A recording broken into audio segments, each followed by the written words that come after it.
Yaya lang yan, Damien. Wala ka bang mas matinong kasama sa mesa? Mariing bulong ni Celine habang pinapahid ang mamahaling lipstick. Kulang na lang ipagsigawan mo sa lahat na desperado ka. Napatigil si Maya. Ramdamang init ng pisngi sa hiya at galit. Nagsimulang bumigat ang hangin sa paligid ng hapagkainan.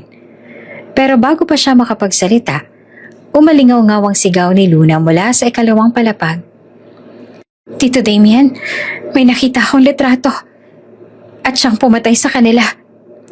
Napalingon ang lahat. Nanginginig ang bata. Hawak ang isang lumang larawan na magbabago ng lahat.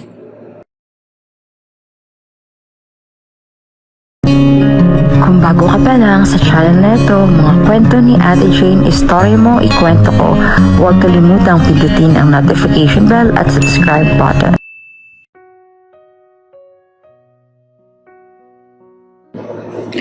Umagang-umaga pa lang ay gising na si Maya Ramirez. Inaayos niya ang backpack na naglalaman ng ilang damit, isang maliit na notebook at ang kanyang pinakaiingatang wallet. Hindi man mamahalin ang laman ng kanyang bag, dala nito ang bagong simula. Ngayon ang unang araw niya sa trabaho sa isang mansyon na hindi pa niya nararating. Pero matagal niya nang naririnig ang pangalan, ang Velasco Mansion. Sakay ng jeep mula sa bayan ng San Mateo, pinilit ni Maya na manatiling kalmado habang binabaybay ng sasakyan ng paakyat na daan. Kasabay niya ang ilang estudyante, tendera at dalawang matatandang magkausap tungkol sa bagong proyekto raw sa kalapit na lote ng isang mayamang pamilya. Narinig ko, may bagong kasambahay daw ulit doon sa mansyon sa dulo. Ani ng isa. Hay nako, kung ako sa kanya, mag-iingat ako no? Hindi biro yung pamilyang yon. Ang daming kwento. Mga kasambahay na biglang umalis. Tahimik lang, wala nang paalam. Sagot ng isa pa, sabay iling. Pinili ni Maya na wag makisawsaw. Hindi na bago sa kanya mga chismis tungkol sa mga mayayamang pamilya. Ilang beses na rin siyang naging kasambahay sa iba't ibang bahay. Iba't ibang ugali, iba't ibang kwento. Pero isang bagay ang sigurado. Hindi siya nagtatagal sa lugar na hindi marunong rumespeto. Pagkababa ng jeep sa huling hintuan, tumawid sa terminal ng tricycle at agad na sumakay. Velasco Mansion po, sabi niya sa driver. Napatingin sa kanyang matanda sa rearview mirror. Sigurado ka ba, Iha? Ikaw lang pasahero ko ngayon, malayo-layo yun. Opo, may trabaho po ako roon. Maikli niyang sagot. Iyaya po. Hindi na kumibo ang matanda at pinaandar ang tricycle. Habang binabaybay nilang makipot na daan, napansin ni Maya ang unti-unting paglaho ng kabahayan. Ang paligid ay punong-puno ng matataas, tila papunta na sa gitna ng gubat. Ang kalsada ay sementado pero may bitak-bitak at may ilang bahagi ng putik na nilulusong ng gulong. Pagkaraan ng halos 20 minuto, huminto ang tricycle sa tapat ng isang mataas at kalawanging gate. May disenyo itong letra, V sa gitna. At sa gilid ay may maliit na poste na tila pinagsamang intercom at camera. Hanggang dito na lang ako, Iha, sabi ng driver. Bawal pumasok ang tricycle sa loob. Swerte sa trabaho, ha? Salamat po. Tugon niya sabay abot ng bayad. Pagbaba, agad siyang lumapit sa gate at pinindot ang buzzer. Ilang minuto ang lumipas bago bumukas ang maliit na bintanang bakal. Mula rito, sumilip ang isang lalaking malaki ang katawan. Nakauniforme ng gwardya at may mapanuring mata. Anong kailangan mo? Masungit na tanong na to. Magandang umaga po. Ako po si Maya Ramirez, yung bagong yaya. Galing po ako sa agency. Magalang niyang tugon sabay abot ng ID. Tiningnan ng lalaking ID tsaka siya sinukatan ng tingin mula ulo hanggang paa. Wala naman sa listahan to. Hindi ba't may dumating ng isa kahapon? Bulong nito sa sarili. Napakunot noo si Maya. Ako pong binigyan ng schedule ngayon eh. Pinakonfirm po ako sa phone interview. Hintayin mo rito, sabi ng guard sabay sara ng bintana. Ilang minuto siya nakatayo sa harap ng gate habang unti-unting dumidilim ang langit. Malapit ng umulan. May malamig na hangin na parang pumapalot sa paligid. Napahigpit siya ng hawak sa kanyang bag. Maya-maya pa, bumukas ang gate. Sa halip na gwardya, isang lalaking matangkad at moreno ang lumabas. Nakaitim itong polo, nakabukas ang ilang botones, at may suot na dark jeans at boots. May hawak itong maliit na karton na tila maingat na inaalagaan. Nagulat si Maya nang lumapit ito sa kanya. "Ramirez?" Tanong nito. Malamig ang tono. "Opo, Maya po," sagot niya. Hindi siya agad sinagot ng lalaki. Sa halip, inabot nito ang karton sa kanya. Nag-alangan si Maya pero tinanggap iyon. "May sugat ang pakpak. Nahulog mula sa puno kanina," sabi ng lalaki. Tinutukoy ang laman ng kahon. Isang ibon, puti at nanginginig. "Kung hindi mo kayang alagaan yan, huwag ka nang pumasok." Nagkibit balikat si Maya pero hindi umatras. Binuksan niya ang kahon at marahang sinilip ang ibon. May dugo sa kanang pakpak. Halata ring nanghihina. "May gamot po ba? Gusto ko po siyang linisin." Tanong ni Maya. Hindi alintana ang tono ng lalaki. Ngumiti ito ng bahagya, ngunit parang sarkastiko. "Makakahanap ka sa loob. Sabihin mo lang sa kasambahay. Tingnan nga natin kung anong klaseng yaya ka." Nagpakilalang lalaki. Maikli lang. "Damien," aniya. "Sir Damien?" Hindi maiwasang mapabulala si Maya. "Walang sir, Damien lang. Sundan mo ako." Tumalikod ito at naglakad pabalik sa looban. Tahimik lang si Maya habang sumusunod. Hawak pa rin ang kahon ng ibon. Sa bawat hakbang parang humihina ang tunog ng kanyang paligid. Parang unti-unti siyang hinihigop ng isang mundong hindi niya alam kung makakawala pa siya. Napansin niyang malawak ang bakuran. May lumang fountain sa gitna na hindi na yata gumagana. Sa kaliwang bahagi may mga halaman at paso. At sa kanan, isang pathway patungo sa likod ng mansyon. Luma ang disenyo ng bahay. Malaking bintana, gawa sa kahoy ang pinto. At may balkonaheng may mga antigong ilaw. Pagpasok nila sa maliit na patio, tinutok ni Damien ang tingin sa isang lamesa. "Ilapag mo muna dyan. Mamaya may magbibigay sa'yo ng instruction kung paano gamutin yan." Tahimik na sumunod naman si Maya. Maingat niyang inilapag ang kahon at sinigurong hindi gagalaw ang ibon. Nang lingunin niya si Damien, wala na ito. Naiwan siyang mag-isa, kasama ang ibon. At ang panibagong hamon sa kanyang buhay. Hindi niya alam kung bakit ganitong kaeksaktong pagsubok ang ibinigay sa kanya sa unang araw pa lang. Pero sa puso niya, hindi siya basta susuko. Ibon man yan o tao, marunong siyang mag-alaga. At kaya niyang manindigan. Maingat na pinunasan ni Maya ang balahibo ng ibon gamit ang malinis na tela. Sa gabing yun, narinig niyang lagtik ng mga dahon sa labas ng patio habang unti-unting bumubuhos ang ulan. Hindi niya akalaing magiging ganito kaagad ang simula ng kanyang bagong trabaho. Wala pa man sa kwartong tutulugan, may isang responsibilidad na agad sa isang buhay na nilalang. "Pagaling ka ha." Mahina niyang bulong sa ibon habang nilalagyan ng antiseptic ang sugat nito, gamit ang mga iniabot ng isa sa mga kasambahay. Tila nakikiramdam pa ang ibang katulong sa paligid. Lahat tahimik, lahat malamlamang tingin, at tila may alituntuning hindi dapat lumabag. Hindi nagtagal dumating ang isang matandang kasambahay na pinakilala ang sarili bilang Manang Gloria. "Sumunod ka sa akin, Iha. Ipapakita ko magiging silid mo." Anito. Sumunod si Maya habang unti-unting lumalakas ang ulan. Pagsapit nila sa loob ng mansyon, agad siyang sinalubong ng malamig na simoy mula sa air conditioner at ng amoy ng kahoy na may halong mamahaling pabango. Maraming frame painting sa hallway, mga kabayo, bundok at isang portrait ng isang pamilyang hindi niya kilala. Pag-akyat sa ikalawang palapag, ipinakita sa kanya ni Manang Gloria ang isang maliit pero maayos na kwarto sa dulo ng pasilyo.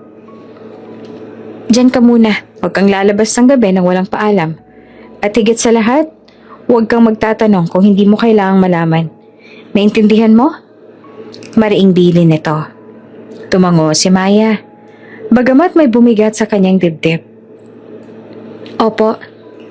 Pagkalipas ng ilang minuto, kumatok si Manang Goryang muli. Pinapatawag ka ni Sir Damien sa opisina niya raw. Nagtaka si Maya. Ngayon po? Oo. Ayaw niyang pinaghihintay siya. Agad siyang nag-ayos ng sarili. Basang-basa pa ang kanyang palda, pero pinilit niyang maging presentable. Nang makapasok siya sa tinutukoy na opisina, isang malawak na silid na may mahabang mesa, mga libro sa estante at mga lumang retrato. Nakaupo roon si Damien. Nakasuot na ng bagong polo at tila galing sa workout dahil basa pa ang buhok nito. Umupo ka, utos nito. Hindi man lang tumitingin sa kanya. Umupo si Maya, pinipigilan ng panginginig. Mula sa lamig o kaba, hindi niya alam. Ilang segundong katahimikan. Maya-maya tumingin na sa kanya si Damien. Bukas isasama ka sa taas. Ipapakilala kita sa batang aalagaan mo. Napalunok si Maya. Opo, maraming salamat po sa tiwala. Hindi kita pinagkakatiwalaan. Matalim ang tono ni Damien. Kaya nga may panuntunan. Napayuko si Maya. Ano po yun? Una, hindi ka lalapit sa mga kwartong hindi mo kailangang pasukin. Pangalawa, bawal ka makialam sa personal na buhay ng kahit sino rito. Lalo na ng pamilya. Pangatlo, gawin mo lang ang trabaho mo. Kung kaya mo yon, makakapagtagal ka rito. Kung hindi, huwag ka na mag-abala. Tahimik si Maya. Sa tono pa lang ni Damien, alam niyang hindi ito basta-bastang amo. May pader sa paligid nito. Malamig, matatag, at tila punong-puno ng galit. Opo, naiintindihan ko po. Sagot niya. Napatingin si Damien sa kanya ng mas matagal.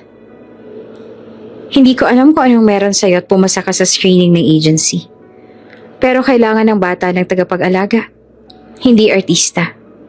Kaya huwag kang gagawa ng eksena. Hindi sumagot si Maya. Sa halip ay pilit niyang pinanatili ang magalang na postura. Kahit na may kirot ang bawat salitang binibitiwan ng kanyang amo.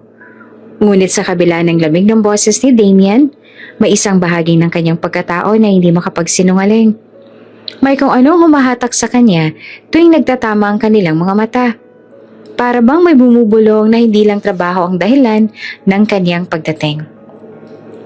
Biglang bumukas ang pinto at pumasok ang isang kilyang hangin mula sa koridor. Napatingin si Damien sa bintana. Mag-ingat ka sa bagyo. Malalim ang gabi rito. At madalas kung ano yung hindi mo hinahanap, yun ang lumilitaw. Po? Wala. Nito sabay tayo tumalikod. Tumayo rin si Maya. Bahagyang yumuko at lumabas ng opisina. Pagbalik niya sa kanyang silid, halos wala siyang narinig kundi ang pagbuhos ng ulan sa bubong at ang mga kulog na paunti-unting lumalapit. Nahiga siya sa kama at tinakpan ng manipis na kumot ang katawan. Habang pinipilit matulog, bumabalik-balik sa isip niya ang sinabi ni Damien. Kung ano yung hindi mo hinahanap, yun ang lumilitaw. Napahawak siya sa dibdib. Ramdam niya ang kabog ng puso. Hindi niya alam kung dahil ito sa takot o sa kakaibang presensyang nararamdaman niya mula sa lalaking tila binabalot ng misteryo. Sa kanyang unang gabi sa Velasco Mansion, malinaw ang tatlong bagay. Malamig ang palasyo. Tahimik ang mga tao.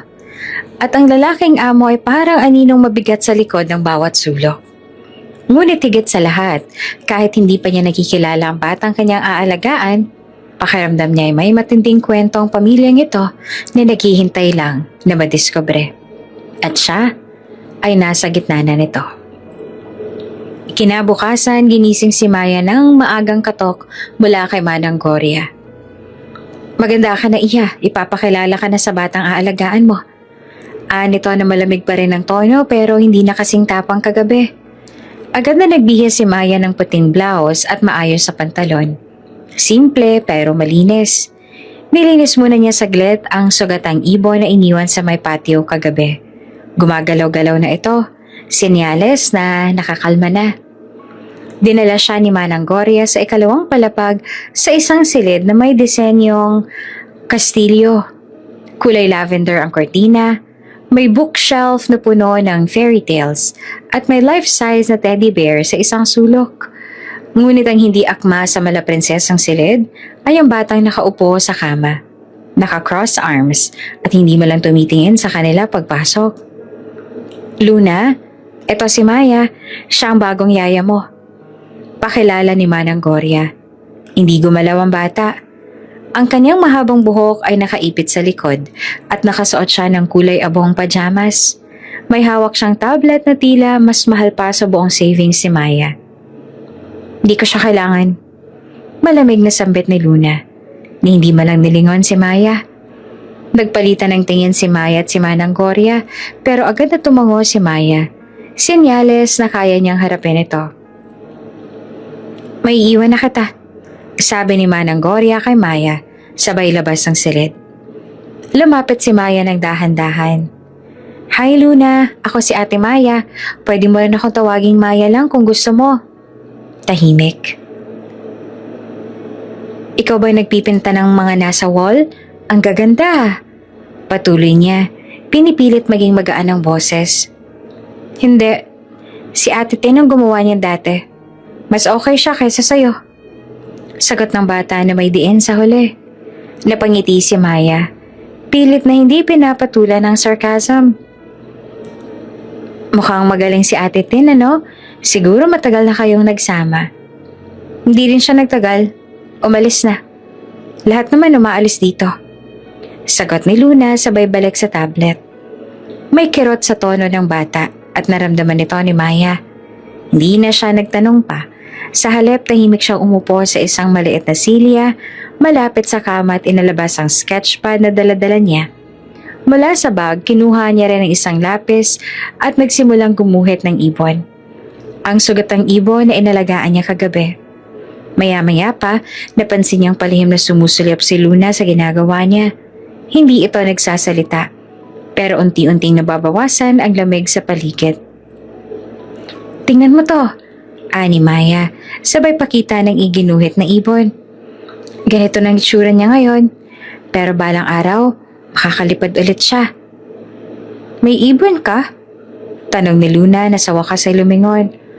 Oo, kahapon na siya nahulog mula sa puno. Sugatan ang pakpak niya. Pero malakas ang loob. Akala ko nga hindi siya mabubuhay kagabi pero tingnan mo ngayon no, nakatayo na siya. Pwede ko siya makita? Mahina pero may interes sa tinig ni Luna. Tumayo si Maya. Sige, pero kailangan nating maging tahimik. Natutulog siya ngayon.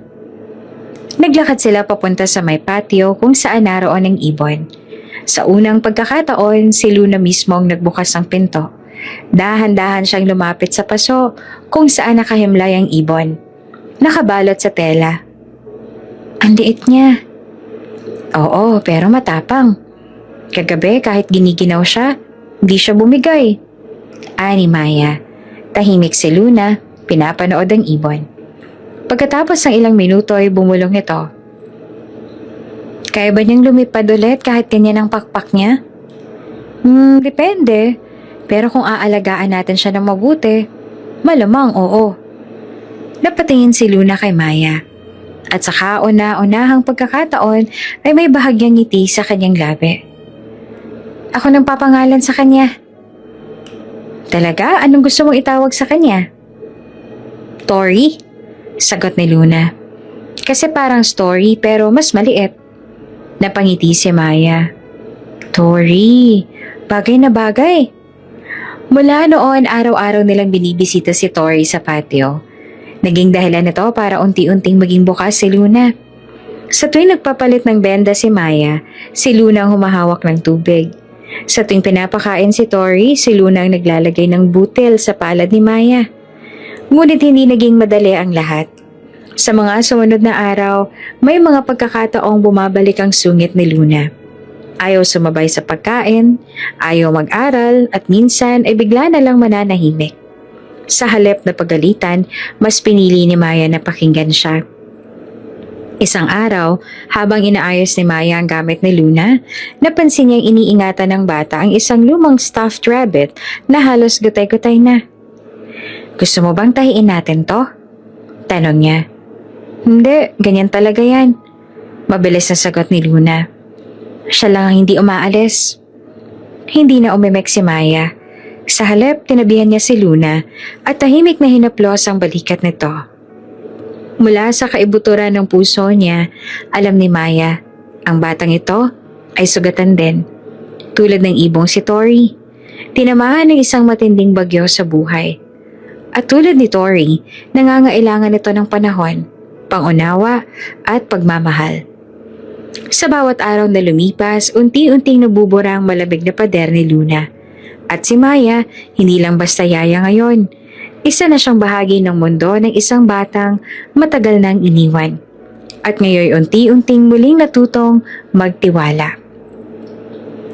Tahimik ang gabi sa Velasco Mansion.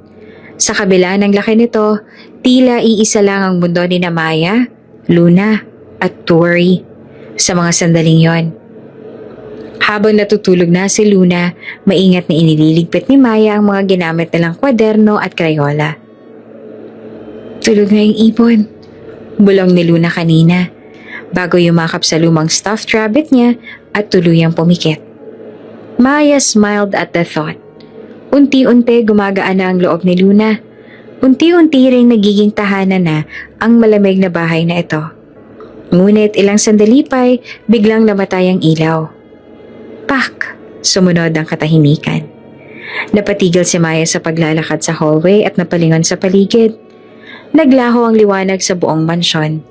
Tanging mapuputlang sinag ng buwan mula sa bintana ang nagsisilbing gabay niya. "Brown out?" tanong niya sa sarili. Bumalik agad siya sa silid ni Luna upang tiyaking ligtas ang bata. Mahimbing pa rin itong natutulog. Walang kamalay-malay sa dilim. Dahan-dahan niyang sinarado muli ang pinto at bumaba para maghanap ng flashlight o kandila. Sa gitna ng kanyang paghahanap sa kusina, napansin niyang tila walang tao sa paligid. Wala ring naririnig na galaw mula sa ibang kasambahay. "Nasaan kaya sila, Manang?" bulong niya. Naglakad siya paakyat muli. Nagbabakasakaling may mahagilap na mga cabinet sa koridor ng ikalawang palapag. Ngunit sa sobrang dilim, hindi niya napansing napadpad na pala siya sa isang mas makitid na hagdan paakyat sa ikatlong palapag. Nang marating niyang itaas at tambad sa kanyang masikip na hallway, may maalikabok ito kumpara sa mga naunang palapag. Halatang bihira itong puntahan. Sa dulo ng pasilyo ay may isang pintuang bahagyang nakaawang. Sa loob nito ay may mahinang sinag na tila galing sa buwan. Tumatagos mula sa bintanang walang kortina. Dahil sa kuryosidad, dahan-dahan siyang lumapit. Pagbukas niya ng pinto, tumambad ang isang lumang silid, puno ng gamit na balot sa puting tela, mga lumang painting at isang antigong crib sa gitna. Amoy kahoy na basa. May isang bahagi ng dingding na may lumang larawan. Hindi niya maaninag kung sino ang nasa retrato, pero mukhang pamilyar ang mukha ng isang batang lalaki roon. "Anong kwarto kaya to?" Mahinang usisa niya. Habang tinitingnan ng paligid, may napansin siyang maliit na music box sa ibabaw ng drawer. Luma na ito. May bordang letra na tila inukit. "Para sa minamahal na anak." Inabot niya ito at binuksan. Tumunog ang isang lullaby na hindi niya pa alam kung bakit ay tila pamilyar sa kanya. Parang narinig niya na noon sa panaginip. O marahil sa isang matagal ng alaala. Ngunit bago pa niya ito maisarang muli, "Anong ginagawa mo rito?" Napatigil si Maya. Ang malamig na tinig ni Damien ay sumingaw sa loob ng silid. Mas matalim pa kaysa sa ihip ng hangin mula sa bintana. Sir, pasensya na po. Naghahanap lang po ako ng flashlight. Hindi ko po sinasadya." "Huwag mong pagtakpan. Hindi aksidente ang pag-akyat mo rito." Mariing sabi ni Damien. Nakatayo sa gilid ng pinto. Ang anino niya ay tila pumuno sa buong silid. Huminga ng malalim si Maya. "Madilim po kasi sa baba at hindi ko po namalayang umabot ako rito. Bukas po ang pinto at akala ko." "Akalang ganyan na makakapagpapatagal sa'yo rito?" Putol pa ni Damian. Ang mga patakaran dito ay simple. Ang ikatlong palapag ay bawal pasukin. Walang sino man ang pinapayagang pumasok dito. Kahit ako, bihirang-bihira. Lumapit ito at isinara ang music box. Alam mo ba kung nasaan ka? Dito nagsimula ang maraming sakit sa bahay na ito. Hindi makaimik si Maya. May kaba sa dibdib niya na hindi niya maipaliwanag. Hindi dahil sa sigaw ni Damian, kundi dahil sa mismong presensya ng silid. Parang may iniwang luha sa hangin. Kung gusto mong manatili, sundin mo ang alituntunin. Igalang mo ang mga lugar na hindi para sa'yo. Dagdag pa ni Damian. Tumango si Maya. Opo, hindi na po mauulit. Tahimik silang naglakad pababa hanggang sa makabalik sila sa hallway ng ikalawang palapag. Wala ni isa sa kanila ang nagsalita. Nang papasok na siya sa kwarto ni Luna, huminto si Damian at muling nagsalita. Maraming hindi mo pa alam sa pamilyang ito, Maya. At mas mabuting hindi mo na rin malaman. Hindi na sumagot si Maya, pero sa kanyang loob, may nagising na tanong. Anong klase ba talagang buhay ang meron sa loob ng mansyon na to? At bakit may silid na tila tinabunan ng mga alaala, ngunit pilit pa rin bumubulong? Pagsara niya ng pinto ng silid, tinanaw niya si Luna na mahimbing na ring natutulog. Tumabi siya sa kama at bahagyang humiga sa sofa. Ngunit kahit pagod, hindi siya agad dinalaw ng antok. Nasa isip pa rin niya ang music box, ang litrato, ang crib, at ang sinabi ni Damian. Dito nagsimula ang maraming sakit. Ano nga ba talaga ang nakaraan ng Velasco Mansion? At sa kabila ng patakaran, hanggang saan siya kayang umiwas sa katotohanan? Tahimik ang hapon sa Velasco Mansion habang binubuksan ni Maya ang pink na backpack ni Luna para sa regular na pag-aayos ng gamit. May nahulog na ilang pen. Napansin niyang may mga folder at worksheet na hindi nasagutan. At may ilang may petsang lagpas isang linggo na. May isa pang papel na agad tumawag ng pansin. Isang sulat mula sa paaralan. Ginoo, kailangan po nating pag-usapan ang akademikong kalagayan ni Luna. Marami na po siyang hindi na isasagawang takdang aralin. Mangyaring makipag-ugnayan sa homeroom teacher sa lalong madaling panahon. Napakunot noo si Maya. Bakit walang nagsabi sa kanya? Akala niya ay maayos na naaasikaso ang online schooling ng bata. Araw-araw naman itong may routine sa silid. Ngunit tila may hindi nakikita sa ibabaw ng lahat. Agad siyang nagdesisyong kumilos. Kinabukasan, habang abala si Luna sa pagbabasa ng fairy tale sa kama, tinanong niya ito. Luna, may mga online class ka ba ngayon? Wala ngayon. Maikling tugon ng bata. Hindi nagpakita ng interes at muling binalik ang atensyon sa libro. Hindi na siya nagtanong pa. Ayaw niyang magmukhang mapanghimasok, kaya naghanap siya ng ibang paraan. Pumunta siya sa silid, pahingahan ng mga staff. Kinuha ang kanyang cellphone at tinawagan ng numero nakasulat sa sulat mula sa paaralan. Sumagot ang isang babaeng boses. Good afternoon, St. Adelaide Integrated School. This is Ms. Ramos. Magandang hapon po. Ako po si Maya Ramirez. Tagapag-alaga po ako ni Luna Velasco. May natanggap po kaming liha mula sa inyo tungkol sa mga hindi daw nasabit na gawain ni Luna. Tahimik ang kabilang linya ng ilang segundo. Pagkatapos ay, Oh, I'm sorry, Ms. Ramirez, pero ayon sa records namin, si Mr. Damian Velasco lamang po ang may authority na kausapin namin tungkol sa bata. Napakagatlabi si Maya. Ganun po ba? Sige po, naiintindihan ko po. Pasensya na po. Pagkababa ng tawag, napaupo siya sa bangko sa gilid ng hallway. Hindi pa siya pinayagang makialam, kahit para lang makatulong. Bakit ganun? Bakit walang ibang pwedeng tumulong sa bata kundi ang lalaking halos hindi malang nakikita sa buong araw? Napuno ng tanong ang kanyang isip. Ngunit mas pinili niyang manahimik sapagkat iyon ang tanging magagawa niya sa ngayon. Wala pa siya sa posisyon para kontrahin ang sistemang pinairal sa mansyon. Kinagabihan, matapos ang hapunan, umakyat si Maya sa silid ni Luna para tiyaking maayos ang tulog ng bata. Tahimik itong nakatulog habang yakap ang kanyang lumang stuffed rabbit. Maingat na inaayos ni Maya ang kumot nito at saka bumaba. Sa pagbaba niya sa hagdan, napansin niya ang bukas na veranda. Naglakad siya papunta roon at bahagyang sumilip mula sa siwang ng kortina. Sa ilalim ng ilaw ng veranda lamp, nakita niya si Damien. Mag-isa, nakaupo sa kahoy na upuan. Nakatingala sa langit. Hawak ang isang maliit na frame ng litrato sa kanang kamay at baso ng alak sa kaliwa. Hindi niya makita ng buo ang litrato, pero malinaw na may nakapaloob na alaala roon. Hindi siya gumalaw. Tahimik lang siyang nakamasid. Hindi dahil osesera, kundi dahil doon niya unang nakita si Damien na walang maskara. Wala ang pader, wala ang tikas ng isang bilyonaryo. Isa lamang itong lalaking tila pinipilit buuin ang sarili sa gitna ng katahimikan. Lumapit si Manang Gloria mula sa gilid at mahina ang tinig. Huwag kang lalapit sa kanya kapag ganyan. Napalingon si Maya. Ano pong ibig niyong sabihin? May mga gabi talagang lumalabas siya ron.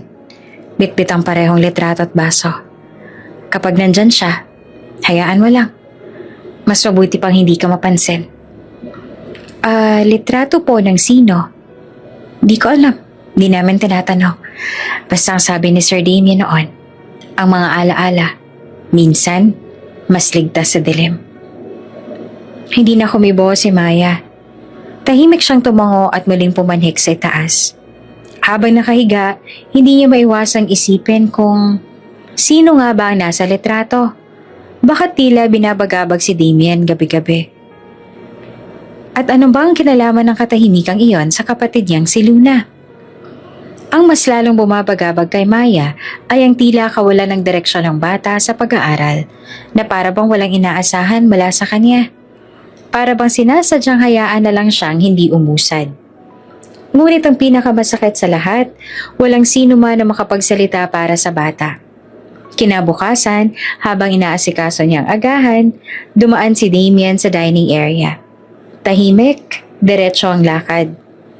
Nakasuot ng gray suit at tila may pupuntahan. Bago ito tuluyang makalabas, huminga ng malalim si Maya at lakas loob na nagsalita. Sir Damien, napalingon ang lalaki. Pasensya na po. Alam ko pong hindi ako dapat nakikialam pero kailangan ko po talaga lang na tumulong. At tingin ko po kailangan ng tulong ni. Hindi na siya pinatapos. Kung may kinalaman yan sa eskwela, ako nang bahala roon. Huwag ka nang makialam. Malamig na sagot ni Damien bago tumalikod at tuluyang lumabas. Naiwan si Maya sa harap ng hapagkainan. Hawak ang platong may itlog at sinangag na tila lumamig bigla kasabay ng pakiramdam niya. Hindi pa man siya ganap na bahagi ng pamilya pero ramdam niya na ang bigat ng katahimikan sa loob ng bahay na ito. At sa bawat sulok ng mansyon, para bang may mga tanong na hindi sinasagot. May mga pangakong matagal nang pinabayaan at may mga batang tila unti-unting nauubusan ng gabay. Maulang hapon sa Velasco Mansion. Mula sa bintana ng silid ni Luna, matatanaw ang mapuputlang ulap na bumabalot sa langit. Tila salamin ng damdaming mabigat na hindi masambit. Nakaupo si Maya sa gilid ng kama. Hawak ang mga worksheet na dapat sana'y gagawin ni Luna. Luna, tapusin na natin ang schoolwork mo para hindi na tayo mahuli. Malumanay niyang sabi. Nilalatag ang papel sa mesa. Ngunit si Luna ay nakatalikod lang. Nakaupo sa carpet at abala sa pagguhit ng mga alon sa isang blankong papel. Parang walang naririnig. Luna, ulit pa ni Maya na mas malambing. Kahit isang worksheet lang muna oh. Hindi pa rin tumugon ang bata. At sa halip na sagot, bigla na lamang itong tumayo. Kinuha ang lumang kapote sa likod ng pinto at mabilis na lumabas ang silid. Luna! Agad siyang sumunod pababa. Tuloy-tuloy sa likod ng bahay ang bata. Dumaan sa madamong bahagi ng garden at naglakad patungo sa kakahuyang nababakura ng mga punong matataas. Umaambon na noon at mabilis na lumalakas ang buhos ng ulan. Teka lang, Luna, baka mabasa ka. Pero hindi siya pinakinggan ng bata. Tila may patutunguhang alam nito. Sa ilalim ng ulan, naglakad ito sa putikan at diretsong nagpunta sa malaking punong malapit sa lawa. Isang lugar na hindi pa nararating ni Maya. Paglapit niya, nakita niya si Luna na nakaupo sa ilalim ng puno. Basang-basa na ang buhok at damit ng bata. Tahimik lang itong nakatingin sa tubig. Parang may kinakausap na alaala. Marahan siyang lumapit at naupo sa tabi nito, kahit basang-basa na rin. Bakit ka umalis bigla? Tanong niya, mahina ang tinig. Hindi na sumagot si Luna. Pinagmasdan lamang ang mga patak ng ulan na tumatama sa lawa. Ayokong gawin yung schoolwork. Bulong ni Luna kalaunan. Ayoko, kasi wala rin naman akong magulang na matutuwa sa grade ko. Napatigil si Maya. Hindi niya agad nasagot. Sa likod ng tinig ng bata ay isang kirot na matagal nang kinikimkim. Isa na ngayong biglang bumigat sa hangin sa pagitan nila. Luna, mahinang sabi ni Maya. Hindi ko na nga matandaan masyado mukha ni Mama. At si Papa, lagi na lang nasa kotse. Parang panaginip lang sila. Napayuko si Maya. Ang bata sa kanyang tabi ay hindi lamang tamad sa pag-aaral. Ito'y sugatan, sawi at tila nawawala sa mundo kung saan dapat ay may kalingap. Bakit nila ako iniwan? Tanong ni Luna na halos hindi marinig sa lakas ng ulan. Hindi kaagad sumagot si Maya. Sa halip ay niyakap niya ang bata. Marahan, mahigpit. Parang sinusubukang saluhin ang lahat ng bigat nito. Hindi mo kasalanan, Luna. Bulong niya. Minsan may mga bagay na nangyayari kahit hindi natin gusto. Pero kahit wala sila, may mga taong handang magmahal sa'yo. Kung papayagan mo ko, isa na ako doon. Tumingala si Luna. Sa unang pagkakataon, nagkatitigan silang dalawa. Ang mga mata ng bata ay mapula na pero may sinag ng pag-unawa. Isang linaw na unti-unting sumisibol mula sa dilim. Hindi ka ba aalis din? Tanong ng bata. Hindi, sagot ni Maya. Hindi ako aalis hanggat kailangan mo ko. Biglang yumakap si Luna sa kanya. Mahigpit, totoo.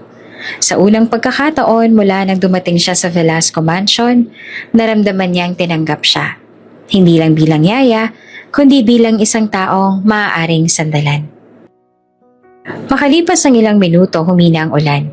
Tahimik na lang pinanood ang tubig sa lawa na bumubuo ng maliliit na alon. Dito kami madalas si Mama, bulong ni Luna. Dati nagpipiknik kami sa ilalim ng punong to. Si Papa naman, laging busy. Pero sinasamahan niya kami minsan. Tumango si Maya. Maganda ang lugar na to. Parang may sariling lihim. Parang puso ko. Sagot ni Luna sabay ngiti, pero may luha sa pisngi. Napangiti rin si Maya at pinunasan ng luha ng bata. Tsaka pala, pasensya ka na kung matigas ang ulo ko. Dagdag pa ni Luna. Minsan kasi, pag mabait ang tao sa akin, natatakot akong mawala siya. Hindi mo kailangang humingi ng tawad, naiintindihan ko. Tumayo silang dalawa at sabay naglakad pa uwi. Magkahawak kamay, basa at malamig. Pero may kakaibang init sa kanilang pagitan. Init ng koneksyong binuo ng gitna ng unos. Pagpasok sa mansyon, sinalubong sila ni Manang Gloria. May hawak na tuwalya at halatang aligaga. Aba, Diyos ko, basang-basa kayo. Naglakad lang po kami sa garden, pasensya na po. Ani Maya habang pinupunasan si Luna. Naku, lalagnatin kayo niyan. Halika na nga, magpalit na ng damit. Bago pa sila umakyat, may boses mula sa itaas ng hagdan. Ano nangyari? Si Damien nakatayo sa itaas. Malamig ang tingin. Ngunit may bakas ng pag-aalala sa mukha. Hindi agad sumagot si Maya. Ngunit si Luna ang tumingin sa kanyang tito. Tsaka mahina ngunit matatag na nagsabi. Okay lang po kami. At sa sandali yun, napatingin si Damien kay Maya. Isang tahimik na titig. Parang nais niyang magtanong, ngunit hindi alam kung paano. Ngunit hindi na rin kailangan ng paliwanag dahil ang totoo ay sa gitna ng ulan may pader nang bumagsak. Isang bata ang natutong magtiwala at isang yaya ang unti-unting tinatanggap, hindi lang sa loob ng bahay, kundi sa puso ng batang nawalan ng gabay. Maaliwalas ang umaga sa Velasco Mansion. Matapos ang emosyonal na pangyayaring naganap sa ulan, tila naging mas magaan ang pakikitungo ni Luna kay Maya. Ngayong araw, nagkwento pa nga ito tungkol sa mga paborito niyang kulay, habang sabay nilang pinapakain si Tori sa patio. Maya, gusto ko ng kwartong may kulay mint green, sabi ni Luna habang pinapanood ang ibon. Parang masaya sa mata. Ngumiti si Maya. Sasabihin natin kay Manang ha kung may extra paint sila. Sa gitna ng masayang usapan ay narinig nila ang papalapit na tunog ng takong sa marmol na sahig. Mabilis, matalim. Nang lumingon si Maya, isang babayang bumungad. Maganda, elegante, at may hawak na maliit na key holder na may palawit ng ginto. Maputi ito, mahabang buhok. Naka-fitted na beige na dress at nakasuot ng designer heels. Luna, darling. Malambing ngunit matigas ang tono ng babae. Sabay abot ng mga bisig sa bata. Biglang nagbago ang ekspresyon ni Luna. Mula sa masiglang pagkukwento, bigla itong nanahimik. Tumayo ito at dahan-dahang lumapit sa babae. Hindi niya ito niyakap, ngunit tumango bilang pagbate. Maya stood frozen in place. Ramdam niyang hindi ito ordinaryong bisita. Hindi mo ba ako ipapakilala sa bagong yaya mo? Tanong ng babae kay Luna. Ngunit ang tingin ay diretso kay Maya. Tila sinusukat siya mula ulo hanggang paa. Siya po si Maya. Maikling sagot ni Luna. Tumango ang babae at lumapit kay Maya. Celine, pakilala nito. Sabay abot ng kamay. Nagpakumbabang tinanggap ni Maya ang kamay. Maya po. Damian's old friend. Dagdag pa ni Celine na may diin sa old. Habang ang ngiti ay malamig na tila baril na may silencer. Dumating si Manang Gloria at agad lumapit kay Luna. Luna, may ipapakita ako sa iyo sa garden. Halika muna. Anyaya ng matanda. Tumango naman si Luna. Tumingin saglit kay Maya at saka sumama kay Manang palabas. Naiwan sina Maya at Celine sa patio. Parehong tahimik habang pinagmamasa ng maliit na ibon sa paso. Aalagaan mo raw si Luna? Ani si Celine na hindi tumitingin. Opo, maikling sagot ni Maya. Alam mo ba kung gaano kahirap ang trabaho mo? Ihanda po siyang bumalik sa eskwela at alagaan siya. Hindi lang yon. Ani si Celine. Sabay inilabas ang key holder mula sa handbag at ipinagpag sa harap ni Maya. May mga kwartong hindi dapat pasukin. Mga lihim na hindi dapat alamin. At ako lang may access sa ilan sa mga yon. Napatingin si Maya sa mga susi. May mga kulay, may nakaukit na letra, at may isa pang tila gawa sa lumang tanso. May tanong ka? Dagdag ni Celine, ngising asong nakatitig. Wala po. Ginagalang ko po ang mga alituntunin dito. Magaling, sagot ni Celine.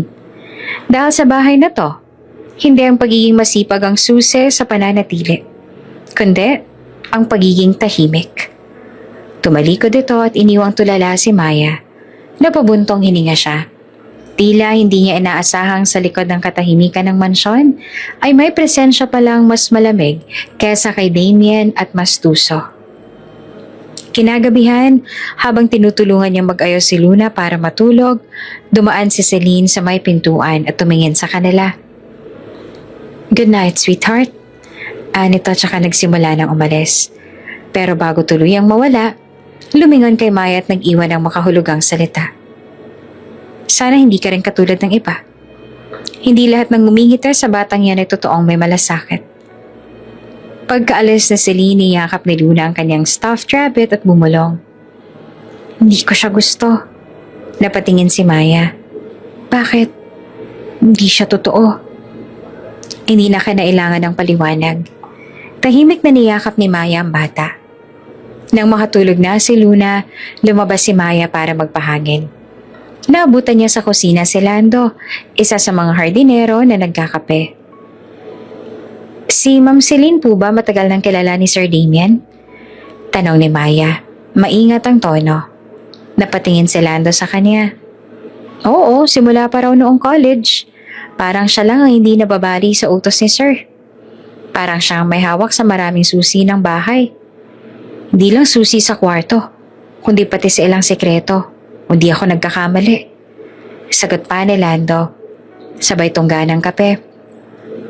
Pero ingat ka, Miss Maya ha. Mabait yan sa umpisa. Pero marami na ako nakitang staff na hindi na bumalik matapos mapatalsik. At lahat sila, nakaalitan ni Ma'am Celine. Napatigil si Maya. Hindi siya takot. Pero alam niyang kailangan niyang maging matatag. Hindi lamang para kay Luna, kundi para sa sarili niyang paninindigan. Mula sa veranda, aninag niya si Celine na nakaupo sa sulok. May hawak na wine glass at nakatitig sa kanya na tila binabasa ang kanyang kaluluwa. At sa tingin na iyon, alam ni Maya, may laban na paparating. At ang tunay na susi para makaligtas ay hindi lang nasa kamay ni Celine, nasa tibay ng loob niya. Kung dati malamig at tahimik ang Velasco Mansion, ngayong gabi tila isa itong palasyo sa isang fairy tale. Ang mga chandelier ay mas maliwanag kesa dati. Ang mga halakak ay umaalingaw-ngaw sa buong bulwagan at ang hardin ay puno ng mga ilaw na tila bituin sa lupa. Gaganapin ang unang charity gala at abala ang lahat, maliban kay Maya na nananatili sa likod ng kusina. Inaayos ang mga gamit ni Luna. Ngunit ang katahimikang iyon ay naputol nang dumating si Celine. Nakagown, amoy mamahaling pabango at may hawak na isang hanger. Maya, utos nito. Magbihis ka, kailangan ng tao sa welcome table. Nasa listahan ng pangalan mo. Po? Gulat ni Maya. Pero hindi po ko. Ngayon, singit ni Celine at iniabot sa kanya ang simpleng light blue gown. At ayusin mo yung buhok mo. Huwag kang magmumukhang prom dip sa harapan ng mga bisita. Walang nagawa si Maya kundi sundin. Sa tulong ng isang maid, mabilis siyang nag-ayos. Nang makita niya ang sarili sa salamin, hindi niya halos makilala ang sarili. Simple pa rin. Ngunit may kaunting liwanag sa kanyang mga mata na hindi niya maipaliwanag. Sa gilid ng ballroom, nakaupo siya sa mesa. Bumabate sa bawat bisitang dumarating. Karamihan ay mayayamang negosyante, artista at ilang pamilyar sa media. Ilang sandali pa lumapit ang dalawang estranghero. Wow, ani ng isa na nakangisi. Bagong bulaklak sa hardin ng Velasco. Ethan, sabay awat ng kamay. Marco, dagdag ng isang mas matangkad na lalaki. At ikaw? Maya po, ako po ang tagapangalaga ng ngiti. Singit ni Marco sabay ngisi. Kung may award ang pagiging charming, sayo na yon. Hindi kumibo si Maya. Umiling siya nang inalok siya ng baso ng wine. Hindi po ako umiinom, sabi niya ng mahinahon. Konti lang, udyok pa ni Ethan, para hindi naman boring ang gabi. Hindi siya gumalaw, ngunit bigla lumapit si Marco at marahang hinawakan ang braso niya. Sige na, huwag ka ng KJ. Nanginig ang mga kamay ni Maya nang biglang, bitawan mo siya. Matigas at matalim ang boses na pumunit sa musika ng gabi. Paglingon nila ay naroon si Damien, nakasuot ng itim na tuxedo. Malamig ang mata ngunit mainit ang galit. Agad bumitiw si Marco. Bro, chill, nagbibiro lang kami. Huwag kayong magbiro sa mga taong hindi niyo kilala. Ani Damien, ang boses ay puno ng otoridad. Lumayo kayo. Tahimik na umalis sina Ethan at Marco habang nakuyuko at nangingiting-iting pilit. Naiwan si Maya, nananatiling nakaupo. Hindi makapaniwala sa bilis ng pangyayari. Lumapit si Damien at tinanaw siya. Are you okay? Tanong niya. Bahagyang nakakunot ang noo. Tumango si Maya. Opo, salamat po. Saglit na katahimikan. Hindi ka dapat naroon na mag-isa. Dagdag ni Damien. At hindi mo kailangan tiisin ng ganan.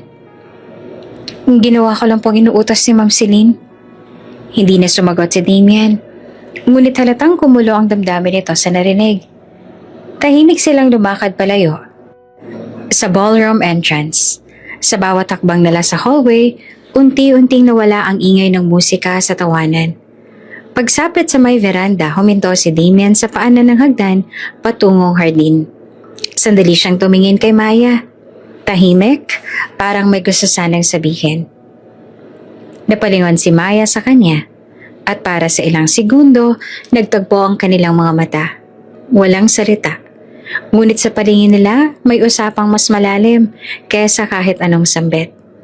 At sa katahimikang iyon, sa ilalim ng mga hanging lights, sa gabi ng gala, at sa mga pusong puno ng tanong, naiwan silang magkatabi.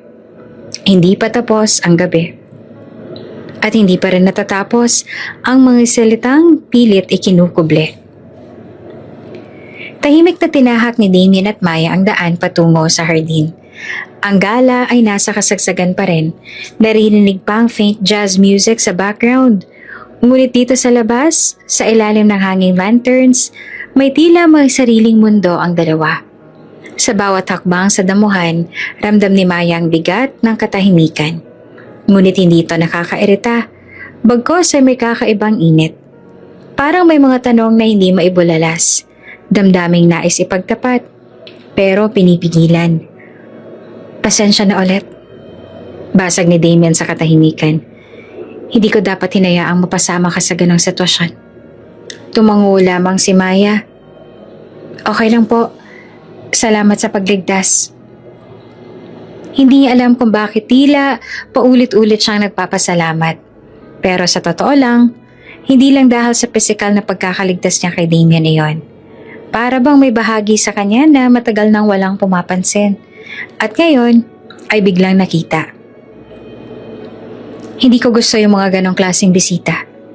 Dagdag ni Damien. Tumigil sa harap ng lumang puno na may upuang kahoy sa gilid. Pero minsan kailangan. Para sa imahe ng negosyo. Umupo siya sa isang bangko at sinenyas ang maupo rin si Maya. Ayoko po sana magtanong pero bakit niyo po ako dinala rito? Maingat ang boses ni Maya. Sandaling katahimikan bago siya sumagot. Dahil ayokong akalain mong wala akong pakialam.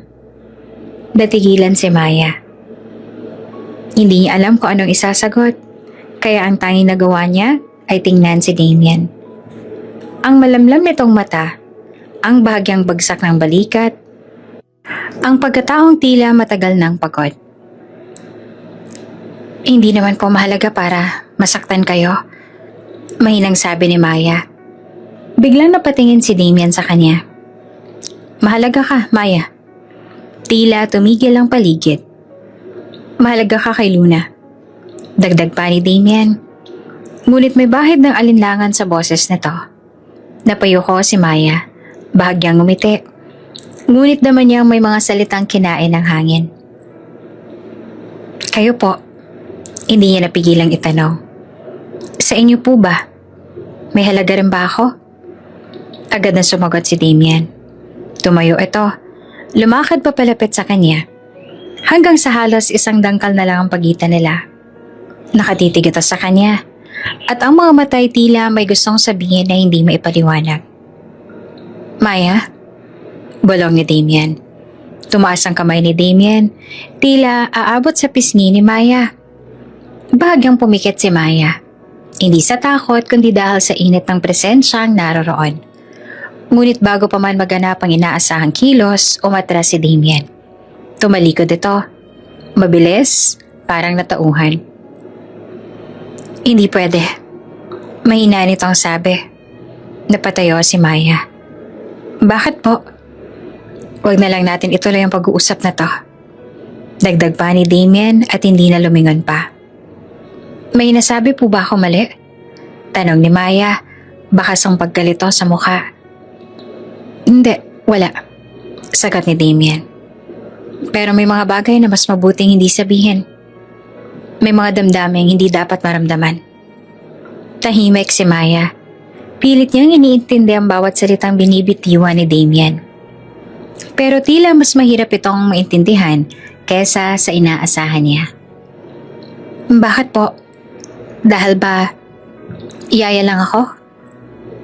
Mabilis na lumingon si Damien at sa unang pagkakataon, may galit sa kanyang tono. Hindi. Huwag mong isipin na gano'n ang tingin ko sa'yo. Maya-maya, ang galit ay napalitan ng pagod. Pero masyado kang mahalaga para masaktan. Dagdag pa ni Damien. Tumulo ang isang luha mula sa mata ni Maya. Hindi niya alam kung bakit. Siguro dahil naramdaman niya ang gusto rin siya ng lalaking to. Pero pinipigilan lang.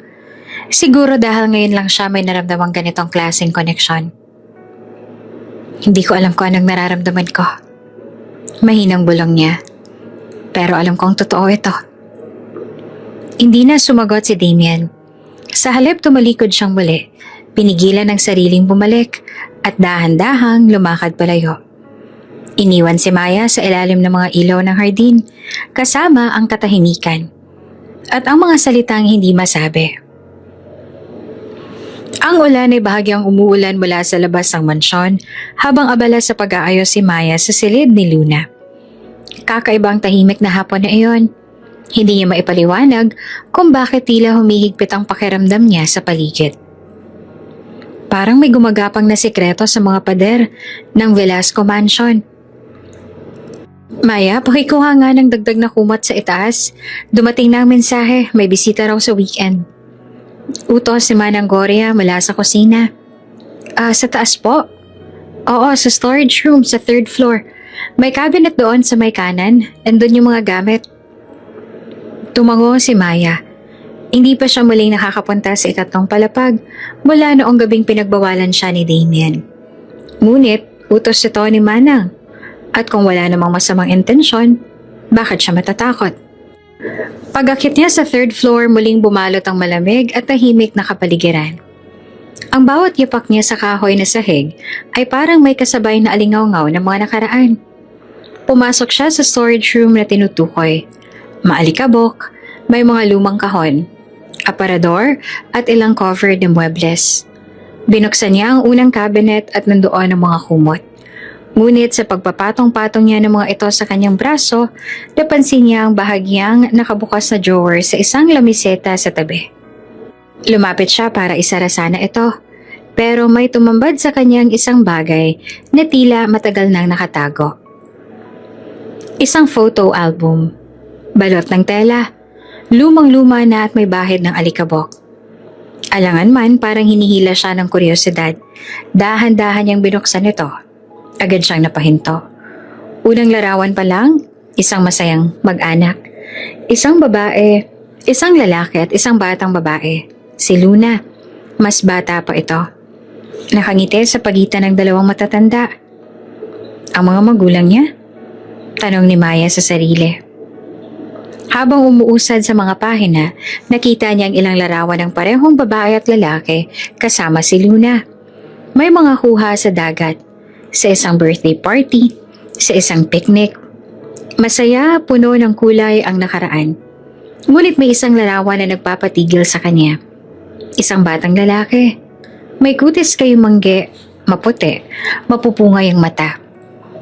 At kamukha ni Damien. Napakunot si Maya.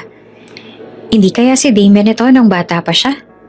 Ngunit hindi tulad ng ibang larawan, walang label o petsa ang larawan na iyon. Patuloy pa rin ang kanyang pagsusuri sa album nang biglang, "Anong ginagawa mo rito?" Napalandag si Maya sa gulat. Nasa pinto si Celine, nakaayos pa rin kahit hapon na. Nakataas ang kilay at may malamig na tingin. Nakapamewang ito habang tahimik na naglalakad palapit. Nag-aayos lang po ako. May pinakuha pong kumot si Manang Gloria." Sagot ni Maya, pilit ikinukubli ang kaba. "May sinabi ba siyang bukletin mong mga hindi mo pag-aari?" Matalim ang tono ni Celine. Agad isinara ni Maya ang album at ibinalag sa drawer. "Pasensya na po, hindi ko po sinasadya. Curious lang po talaga." Lumapit si Celine at kinuha ang album. Hawak niya ito na parang yaman na bawal mahawakan ng kahit sino. Tandaan mo, Maya. Malamig na sabi niya. Hindi lahat ng kwento ay para sa'yo. Minsan, mas ligtas ang hindi ka nakakaalam. Napalunok si Maya. Naiintindihan ko po. Umalis ka na rito. Kunin mo na ang kumot at bumalik sa baba. At kung ayaw mong mapalayas ng wala sa oras, huwag mong babalikan ang kwartong to.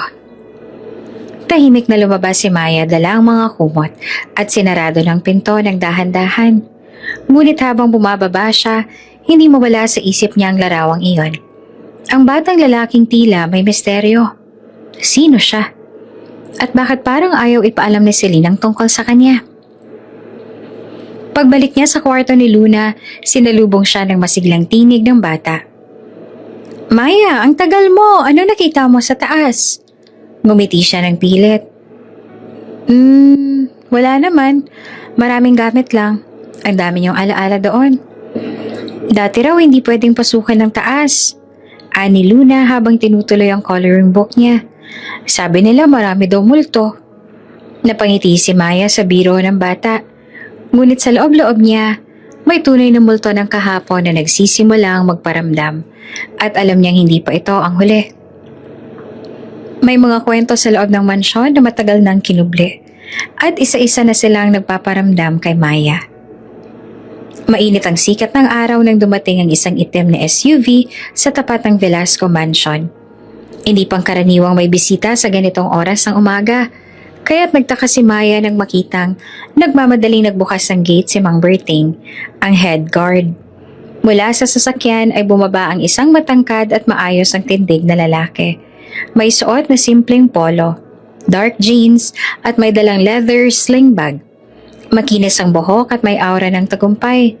Ngunit higit sa lahat, may aura rin siyang tila matagal nang hindi nakabalik sa isang lugar na puno ng alaala. Gabriel Cruz.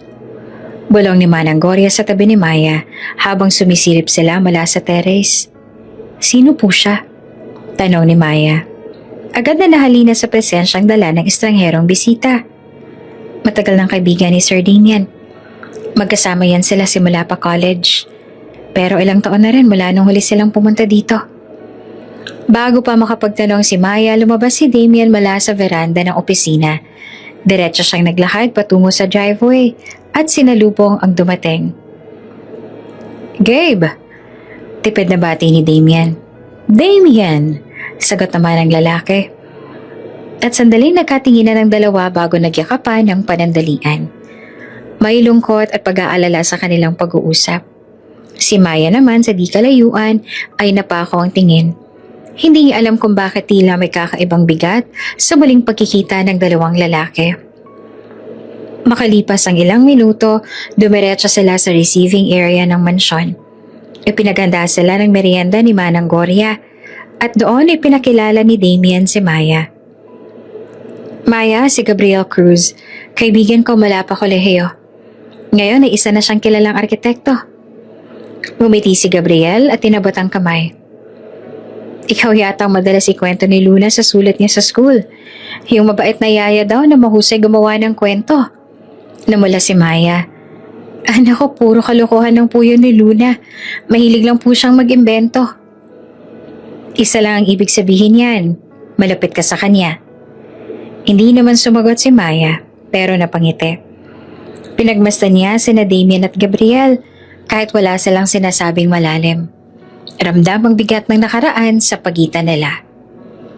Pagkaraan ng ilang minuto, iniwan sila ni Damian para tumawag sa opisina.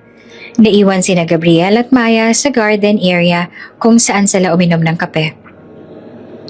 Matagal ka na ba rito, Maya? Tanong ni Gabriel. Mga ilang buwan na rin po, sagot ni Maya. Nag-aalaga po ako kay Luna. Alam mo bang nangyari sa mga magulang niya? Tanong ni Gabriel na tahimik ang tono. Nag-alinlangan si Maya. Ang sabi lang po, aksidente daw po. Tumango si Gabriel. Oo, aksidente, raw. Napatingin si Maya sa kanya. Raw? Humugot ang malalim na buntong hininga si Gabriel. Alam mo ba, dati, ibang-iba yan si Damien. Palabiro, maingay, masayahin. Pero nung mamatay ang kapatid niya, para siyang naging ibang tao. Hindi umimek si Maya. Ang kuya niya si Daryl at ang asawa nito si Anna, mababait na mga tao. Mahal nila si Luna. Isang araw, bigla na lang, sa bangin, bumanggaraw ang sasakyan. Pero maraming butas sa investigasyon noon. Walang CCTV footage. Walang witness. Ang pinakakakaiba, wala na isang aberya sa brake system ng sasakyan kahit yun daw ang naging sanhi. Kumalabog ang dibdib ni Maya. Parang unti-unti may hugis ng binubuo ang mga misteryong pilit niyang iniintindi sa mansyon. Sinubukan ko noon na imbestigahan pa. Pero si Damien, sinara niya ang lahat. Lahat ng files, lahat ng koneksyon. Parang gusto niyang kalimutan. Para siyang pinarusahan ng sariling konsensya. At mula noon, naging tahimik na. Malamig at halos hindi na kami nagkita. Bakit po kayo bumalik ngayon? Tanong ni Maya. Tinanong ko rin yan sa sarili ko. Siguro dahil sa huling sulat na natanggap ko mula kay Damien. Simple lang ang laman. Hindi ko na alam kung tama pang ginagawa ko. Napayo ko si Maya. Pero ngayon nakita ko siya. May napansin ako. Ano po yun? Tanong ni Maya. Mas may buhay na siya kapag nariyan ka. Napatingin si Maya kay Gabriel at tila ay hindi siya makapaniwala. Hindi ko alam kung anong papel mo talaga sa buhay ng pamangkin niya. Pero kung siyang tatanungin, mukhang mas malaking epekto mo sa kanya kaysa sa inaakala mo. Tahimik si Maya. Hindi niya alam kung ikakatuwa ba niya ang sinabi ni Gabriel o mas lalo lang siyang matatakot sa mga responsibilidad na tila unti-unting dumarating sa kanya. Hindi man lantaran, ramdam niya ang isa-isa ng nalalantad ang mga lihim sa likod ng yaman ng Velasco family. At sa bawat kwentong nalalaman niya, mas lumalalim ang pagkakaugat niya sa mansyon. Hindi na bilang isang yaya lang, kundi bilang isang taong may papel sa muling paghilom ng sugatang pamilya. Habang palubog ang araw, dumilim ang paligid ng Velasco Mansion. Sa veranda, tahimik na nakaupo si Maya habang tinititigan ang tanawin sa hardin. Ang mga pangyayaring bumabalot sa bahay ay tila mas lalo pang gumugulo sa kanyang isipan. Lalong-lalo na ang mga sinabi ni Gabriel tungkol sa aksidente. Maya, napalingon siya sa tinig ng batang si Luna na nakatayo sa likod niya. Nakasuot ito ng pajama at yakap-yakap ang kanyang paboritong stuffed bunny. Oh, Luna, hindi ka pa ba inaantok? Malambing na tanong ni Maya. Umiling si Luna at lumapit. Pwede po ba akong tumabi sa'yo sandali? Siyempre naman, halika. Umusog si Maya at binigyan ng puwang ang bata. Tahimik sila sa loob ng ilang minuto. Hanggang sa biglang nagsalita si Luna ng pabulong. Maya, nananaginip ako gabi-gabi. Tungkol kina mommy at daddy. Inaplos ni Maya ang likod ng bata. Normal lang yan. Namimiss mo sila. Pero hindi lang basta panaginip. Mahinang tugon ni Luna. Parang may gustong sabihin si mommy. Nagkibit balikat si Maya. Anong ibig mong sabihin? May araw sa panaginip ko na naglalaro kami sa may lawa. Tapos biglang lalapit si mommy. Pero bago siya makapagsalita, may babaeng humahatak sa kanya palayo. Lagi siyang may suot na pulang scarf. Napakurap si Maya. Pulang scarf? Tumango si Luna. Tulad ng suot ni Tita Celine ng isang gabi. Natahimik si Maya. Narinig niya na ang iba't ibang chismis tungkol kay Celine. Kung paano ito tila may hawak na kapangyarihan sa mansyon. Kung paanong kahit si Damien ay tila nagiging tahimik kapag naroon siya. Ngunit iba ang maririnig mula sa isang bata. Lalo na kay Luna na bihira lang magsalita ng seryoso. Luna, may gusto ka pa bang sabihin pa? Tanong ni Maya. Pinipilit manatiling kalmado ang boses.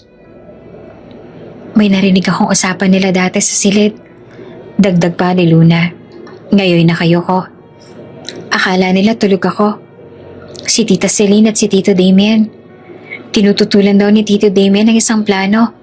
Pero si Tita Celine, parang pinipilit siyang pumayag.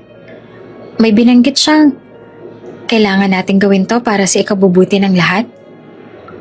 Napapikit si Maya sa upuan. At ano nangyari pagkatapos? Umalis si Tito Damien, tapos si Tita Celine umiyak. Pero hindi yung normal na iyak. Parang galit. Galit na iyak. Tahimik na napatingin si Maya sa dilim ng hardin. May malamig na hangin na dumampi sa kanyang balat at tila ba bumulong ng babala. Luna, malumanay niyang sabi. Bakit ngayon mo lang sinasabi to? Natatakot ako ng panaginip ko. At dati akala ko lang naimbento lang ng utak ko, pero nung nakita ko si Tita Celine na may palang scarf, parang totoo ang lahat. Hinawakan ni Maya ang kamay ng bata. Makinig ka, Luna. Hindi kita pababayaan, ha? Ano man ang iniisip mong mangyari, andito lang ako. At kung may masama mang intensyon ng kahit sino sa bahay na to, aalamin natin ang totoo. Pero para sa ngayon, iisa lang ang importante. Ano yon? Tanong ni Luna. Ang kaligtasan mo. Tahimik na tumango ang bata at niyakap si Maya ng mahigpit. Pakiramdam ni Maya ang yakap na yon ay hindi lamang hiling ng isang batang natatakot, kundi isang sumpang naghahanap ng katotohanan. Kinagabihan, habang pinapatulog si Luna, hindi mapakali si Maya sa kanyang isipan. Lalo niyang naaalala ang mga larawan sa photo album. Ang mga mukha ng mga magulang ni Luna. Ang batang kamukha ni Damien. Ang malabong mga sagot. At ngayon, itong mga panaginip ni Luna na tila may gustong sabihin sa kanya mula sa kabilang buhay. Kailangan niyang malaman ang totoo. At kung tama ngang hinala ni Luna na may kinalaman si Celine sa lahat, hindi siya dapat magpabaya. Sa mga susunod na araw, mas lalo niyang binantayan si Luna. Wala siyang sinasabi kay Damien. Hindi dahil ayaw niya makialam, kundi dahil hindi pa siya sigurado kung sino ang pwedeng pagkatiwalaan. Alam lang niyang nagbago ang tingin ni Damien sa kanya. Pero hindi sapat iyon para ipusta niya ang buhay ng bata. Isang gabi, habang nagsasara ng bintana si Maya sa kwarto, nakita niyang may nakatayo sa hardin. Mula sa ikalawang palapag, aninag niyang pamilyar na figura ni Celine na nakaharap sa madilim na bahagi ng bakuran. Tila may hinahanap o kinakausap. Hindi siya gumalaw. Pinanood niya ito ng ilang minuto bago ito tuluyang umalis. Nang muling huminga si Maya, mahigpit pa rin ang yakap sa kanya ni Luna.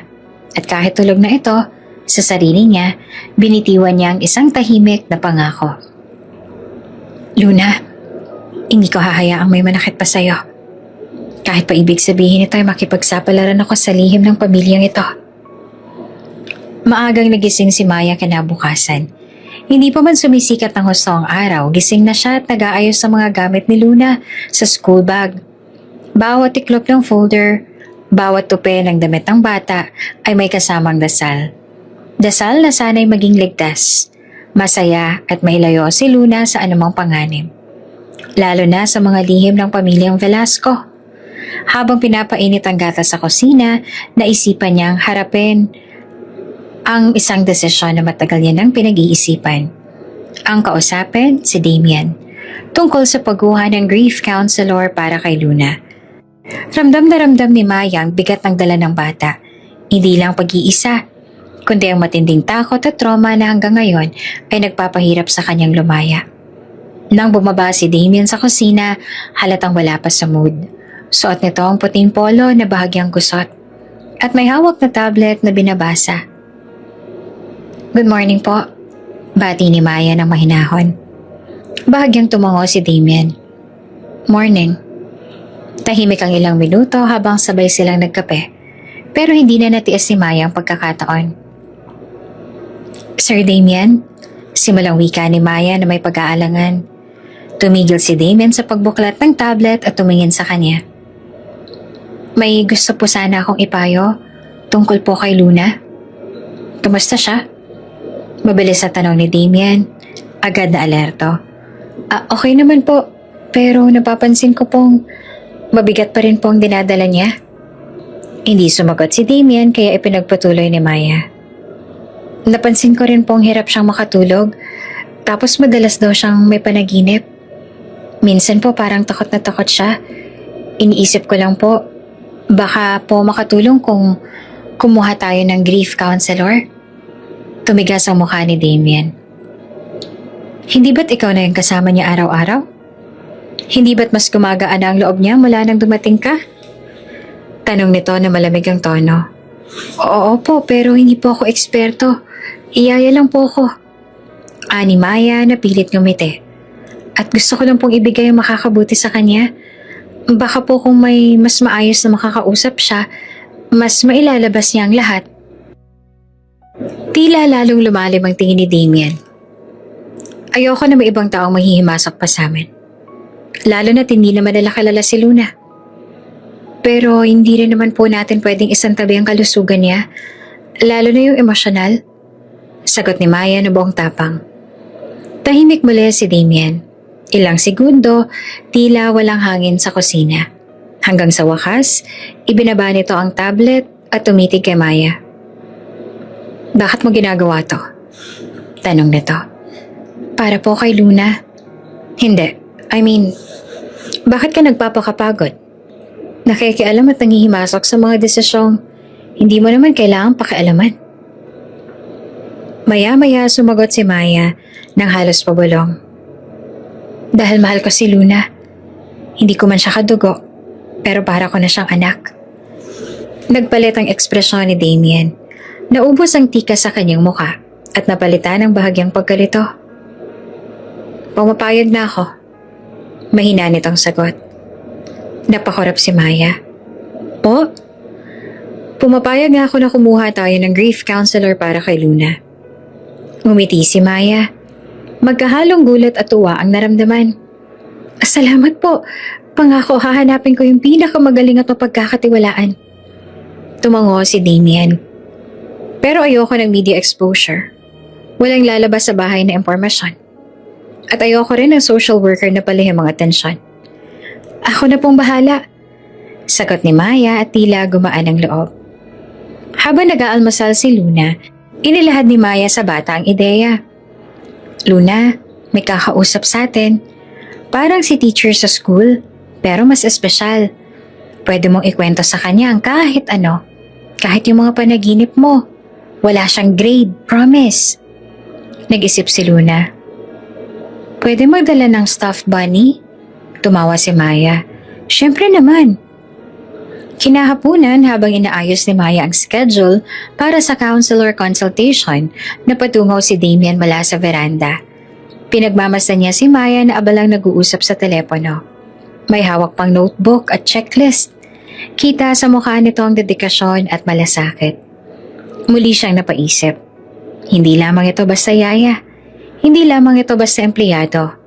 Si Maya ay unti-unti nang nagiging sentro ng tahanan nilang unti-unti niyang pinabayaan. Nang matapos si Maya sa tawag, lumapit siya sa veranda. May nahanap na po akong counselor, si Dr. Christina Havellana. Dalubhasa siya sa grief and trauma cases for children. Maaari po siyang magsimula sa susunod na linggo kung okay po sa inyo. Fine, sagot ni Damien. Salamat.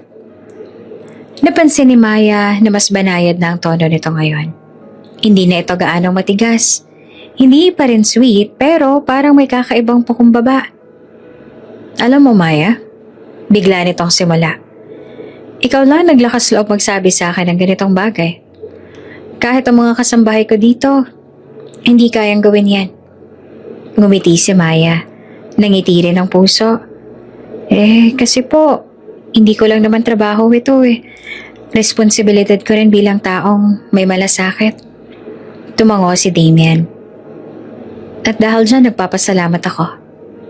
Tahimik silang pareho sa loob ng ilang sandali bago muli nagsalita si Damien. Kung si Luna ay unti-unti mong napapabuti, baka pati ako, magawan mo rin ang paraan. Napatingin si Maya sa kanya. Baka po, basta bukas po kayo. Ngumiti si Damien at sa unang pagkakataon hindi ito pilit. At sa araw na iyon hindi lang bagong plano ang nabuo, kundi bagong pag-asa at bagong tiwala na unti-unti nang nabubuo sa pagitan ng dalawang pusong parehong may sugat. Ilang araw na rin hindi lumalabas ang mansyon si Maya, kaya nang ibinigay ni Damien ang pahintulot para sa isang day off, sinamantala niya ang pagkakataon. Madaling araw pa lang bumiyahe na siya papuntang Maynila para bisitahin ang matagal niya nang hindi nakikitang kapatid at bumili ng ilang gamit na kailangan niya sa trabaho. Habang nasa biyahe, pabalik kinagabihan, dalang malamig na hangin ng hapon at ang mga ilaw ng lansangan, hindi maiwasan mapaisip ni Maya. Naging mabilis ang mga pangyayari sa mansyon, mula sa pagiging bagong yaya hanggang sa pagiging halos bahagi na ng buhay ni Luna at maging ang mga suliraning bumabalot sa buong pamilya Velasco. Pero ngayong nawala siya kahit saglit, hindi niya maiwasang magtanong. May silbi pa ba siya sa loob ng bahay na yon? Pagdating niya sa mansyon, halos 7:00 na ng gabi. Tahimik ang paligid. Ang mga ilaw sa sala ay malamlam. Binuksan niya ang gate gamit ang duplicate key na ibinigay sa kanya ng headmaid. At maingat siyang pumasok. Bitbit ang kanyang maliit na bag at mga pasalubong. Pagpatak niya sa loob, narinig niyang mahinang tawanan mula sa veranda. Napahinto siya at dumungaw sa bintana. Nandoon si Luna, nakaupo sa sahig. Hawak ang laruang teacup. Habang si Damian naman ay nakaluhod sa tabi niya. Kunwaring umiinom mula sa tasa. Pareho silang naka-costume. Si Luna naka-prinsesa at si Damian naka-cape na parang hari. Your Majesty, tili ni Luna habang pinipilit pigilan ng tawa. Yes, my princess, kunwaring sagot naman ni Damian. Halatang hirap pigilan ng sariling matawa. Napatingin si Maya, pero kasabay nito ay mga sumusundot na kirot sa kanyang dibdib. Parang may bahagi ng kanyang tungkulin na unti-unting nawawala. Na baka ngayon na mas bukas na si Damien kay Luna, baka hindi na siya ganoong kaimportante. Baka sapat na ang pamilya nilang dalawa. Tahimik siyang pumasok at nagtungo sa kusina para ilapag ang mga dala. Ngunit hindi nakaligtas ang kanyang pagbabalik kay Luna, na agad namang tumakbo papasok. Tita Maya! Sigaw ng bata habang tumatakbo sa kanya. Napayuko si Maya at niyakap ito ng mahigpit. Miss na miss kita! Ni Luna. Ako rin, sagot ni Maya. Pilit na tinatago ang emosyong gumugulo sa kanyang dibdib.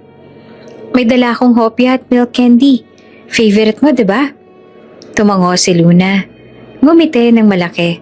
Tsaka muling tumakbo papunta kay Damien upang sabihin ang balita. Pagkalipas ng ilang minuto, lumapit si Damien sa kusina. Casual ang ayos niya, pero may bakas ng pagod at tuwa sa kanyang mukha. Magaling pala akong hari. Biro nito. Si Luna mismo ang nagsabi. Napangiti si Maya kahit pilit. Maganda po nakikita ko na masaya siya. Iyon lang naman talaga ang mahalaga. Bakit parang malayo ang tingin mo? Tanong ni Damien habang sumandal sa pinto. Nakatitig sa kanya. Umiling si Maya. Wala po. Siguro pagod lang. Hindi ako naniniwala sa sagot na wala. Lalo na kung ikaw ang nagsabi. Tahimik si Maya. Hindi niya alam kung paano aaminin ang gumugulo sa kanya. Akala ko po, baka hindi na ako kailangan dito. Niyang mahina, halos pabulong. Natigilan si Damien. Ilang segundo rin itong natahimik bago lumapit. Maya, bakit mo naman naisip yan? Kasi po kanina, nakita ko kayo ni Luna sa veranda. Masaya kayo. At iniisip ko na baka hindi na ako ganoong kaimportante. Hinawakan ni Damien ang balikat niya. Mali ka. Napatingin si Maya sa kanya. Nagulat sa bigat ng titig nito. Maya, simula nang dumating ka, unti-unti nang bumalik ang liwanag sa buhay na to. Si Luna, ako, pareho kaming unti-unting gumagaling dahil sa'yo. Mabait lang po siguro ako sa bata. Sagot ni Maya at pilit umiwas ang tingin. Hindi lang yun. Sabat ni Damien. Gusto kita, Maya. Parang biglang huminto ang oras. Hindi naman makapaniwala si Maya sa mga narinig. Po? Gusto kita. Ulit pa ni Damien. Ngayon ay mas banayad na ang boses. Hindi lang bilang yaya ni Luna. Hindi bilang kasambahay. Gusto kita bilang ikaw. Damien, hindi ako sigurado kung hindi ko hinihingi ang sagot mo. Putol nito. Alam kong komplikado. Pero gusto kong malaman mo. Ayoko nang may alinlangan ka. Ayoko nang iniisip mo hindi ka mahalaga. Tahimik si Maya.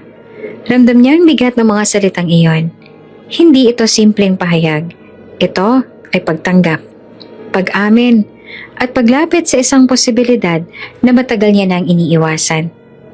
Salamat po sa tiwala. Wika niya sa wakas. Pero sana po manatili mo ng malinaw ang mga hangganan habang nandito ako bilang yaya ni Luna. Tumango si Damien. May paggalang sa kanyang desisyon. Sapat na sa akin yan. Basta alam mo hindi ka kailanman magiging hindi kailangan. Mula nang bumalik si Maya mula sa lungsod, may kakaibang katahimikan ang namagitan sa kanila ni Damien. Hindi dahil sa paglayo, kundi dahil sa isang mas malalim na pag-unawa. Hindi nila kailangang mag-usap ng marami.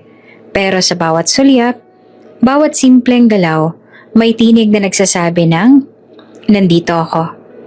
Isang gabi matapos patulugin si Luna, hindi pa rin makatulog si Maya. Lumulutang sa kanyang isipan ang mga salitang sinabi ni Damien noong gabi siya'y bumalik. Nagusto siya nito, na hindi siya kailanman magiging hindi kailangan. Lumabas siya ng kanyang silid at nagtungo sa veranda. Malamig ang hangin, ngunit hindi masyadong mapangilabot. Nandoon si Damien. Nakaupo, may hawak na tasa ng kape. Hindi ka pa tulog? Tanong nito nang mapansin siya. Hindi rin kayo. Tugon ni Maya, lumapit at umupo sa tabi niya. Tahimik lang ang ilang minuto. Tanging tunog lang ng mga kuliglig sa paligid at malalayong alon mula sa lawa. Kanina ko pa iniisip kung dapat ba ako magsalita. Ani Damien, sabay tingin sa kanyang tasa. Bakit? Tanong ni Maya. Dahil baka hindi pa ito ang tamang oras. Pero narito ka. At gusto kong gamitin ang pagkakataon. Tumahimik si Maya. Hinihintay ang susunod nitong sasabihin. Hindi kita minamadali, Maya. Pero gusto kong malaman mo. Hindi ito biro para sa akin. Hindi ito dahil sa init ng damdamin. Ikaw ang naging ilaw sa bahay na to. Hindi niya agad nasagot si Damien. Sa halip, tinapik niya ang kanyang mga daliri sa lamesa. Pilit hinahabi ang lakas ng loob. May bagay akong hindi ko pa naikukwento sa kahit sino sa inyo. Mahina niyang sabi. Tumingin si Damien sa kanya. Seryoso ang mga mata. Nung bata pa ako, nasa foster home ako. Simula ni Maya. Sabi nila ligtas kami ron. Pero hindi yun totoo. May isang lalaking dapat sana'y nag-aalaga pero ibang klaseng haplos ang binibigay. Napapikit si Damien. Mariing pinigilan ang galit na sumiklab sa kanyang dibdib. Sinubukan ko magsumbong pero tinawanan lang nila ako. Akala nila gawa-gawa lang ng isang batang nangangailangan ng pansin. Tumingin si Maya sa malayo at pinipigil ang luha. Kaya kahit gaano kong kamahal si Luna, may mga pagkakataong natatakot ako mapalapit. Takot akong ulitin ang sakit. Takot akong masanay sa pagmamahal na baka bukas mawala rin. Lumapit si Damien. Hindi niya hinawakan si Maya. Hindi niya agad niyakap. Tumigil muna siya sa harap nito. Hinintay ang pahintulot. Sige lang, Damien. Mahina at pabulong na sabi ni Maya. Saka lamang siya lumapit, dahan-dahang yumakap. Hindi para agawin ang pagod, kundi para ihandog ang katahimikan. Mainit ang kanilang yakapan. Walang halong pagnanasa, puro pangunawa at paghilom. Salamat sa pagtitiwala. Bulong ni Damien sa kanyang tapat. Salamat sa pakikinig. Sagot naman ni Maya. Sa mga sumunod na minuto, hindi na nila kailangang magsalita. Nakaupo lamang sila doon, magkayakap, habang pinapakinggan ng mga bituin sa katahimikan ng gabi. Pagkaraan ng ilang sandali, inalalaya ni Damien si Maya pabalik sa loob. Nagpatuloy sila sa kwarto ni Damien, hindi bilang dalawang taong nadarang sa damdamin, kundi bilang dalawang kaluluwang humahanap ng kapayapaan. Sa silid na iyon, sa ilalim ng malamlam na ilaw, unti-unti nilang hinubad ang mga pader na kanilang itinayo. Hindi pagmamadali, kundi paglalakbay. Hindi karahasan, kundi pagdama. Maya-maya habang magkatabi sila sa kama, naghawakan ng kamay si Damien at Maya. Kung sakaling matakot ka ulit, huwag kang lalayo. Sabihin mo lang sa akin. Tumingin si Maya sa kanya, mga matang puno ng pasasalamat. Hindi ako sanay sa ganito pero gusto ko matutong magtiwala ulit. Sabay nating pag-aralan. Nagkatitigan sila sa mata at sa unang pagkakataon may halik na tumulay sa pagitan nila. Banayad, puno ng respeto at may dalang pangakong walang pagsasamantalang mangyayari. Hindi nila alam kung anong kinabukasan. Pero sa gabi iyon, sapat na ang kasalukuyan. Sapat na ang katahimikan. Sapat na ang isa't isa. Simula nung gabing iyon, nagbago ang kilos ni Damien. Hindi sa paraang nakakabigla, kundi sa paraang maramdaman mo kapag tahimik ang paligid. Mas madalas niya ngayong tanungin si Maya kung kumain na ba siya, kung komportable bang higaan niya, o kung may kailangan ba siya. Sa bawat pagdampi ng kanyang mga mata, may pag-aalaga at pagtanggi. Hindi na ito mailap na Damien, kundi isang lalaking unti-unting binubuksan ng sarili sa damdamin. Ngunit kasabay ng pag-init ng kanilang koneksyon, unti-unting may gumagapang na lamig sa paligid ng mansyon. Tuwing gabi, habang tulog na ang lahat, nagsimulang mapansin ni Maya ang kakaibang presensya sa paligid. Hindi niya ito maipaliwanag, pero sa tuwing sasara na siya ng kortina sa kanyang silid, para bang may matang nakamasid mula sa hardin. Una'y iniisip niyang baka guni-guni lang, dala ng damdamin. Ngunit gabi-gabi, paulit-ulit ang pakiramdam. Isang gabi habang naglalakad siya patungo sa kusina para uminom ng tubig, napansin niyang bukas ang kortina ng veranda. Lumapit siya at sumilip. Wala namang tao, pero may bakas ng yapak sa basang damo. Mabilis ang tibok ng kanyang dibdib. Huminga siya ng malalim at sinarado ang kortina. Kasabay ng paglalim ng kanyang kutob. Kinabukasan, habang kumakain sila ng agahan, napansin ni Damien ang pamumutla ni Maya. Hindi ka ba nakatulog ng maayos? Tanong nito. Medyo, simpleng sagot ni Maya.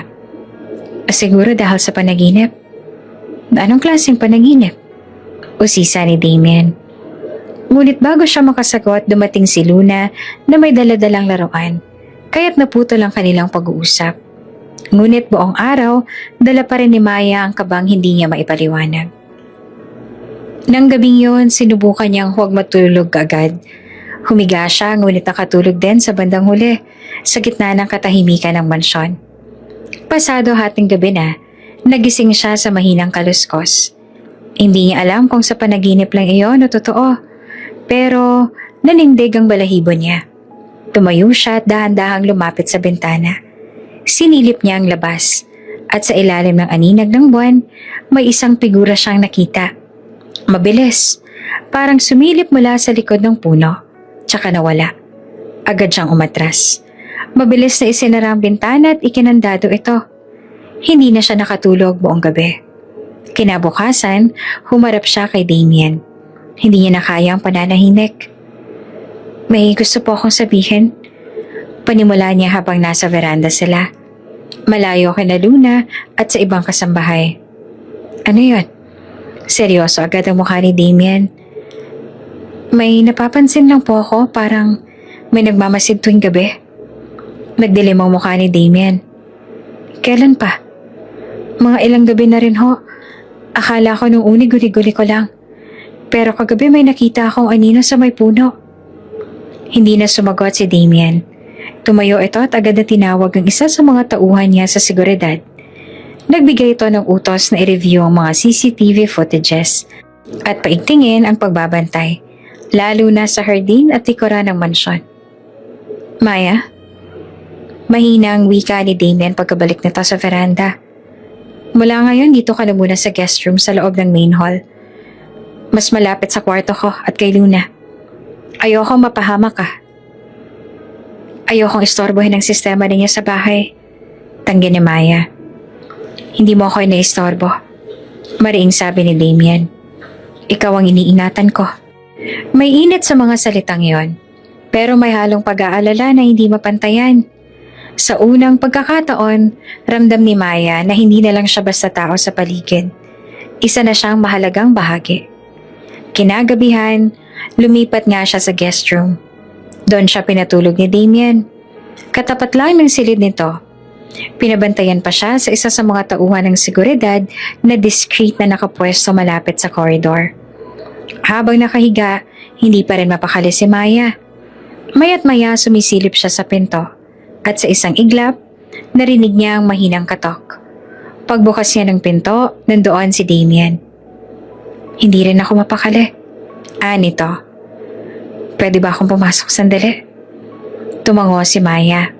Pumasok si Damien at naupo sa upuan sa tabi ng kama. Maya, simula pa lang. Alam ko na hindi ito ordinaryong trabaho para sa'yo.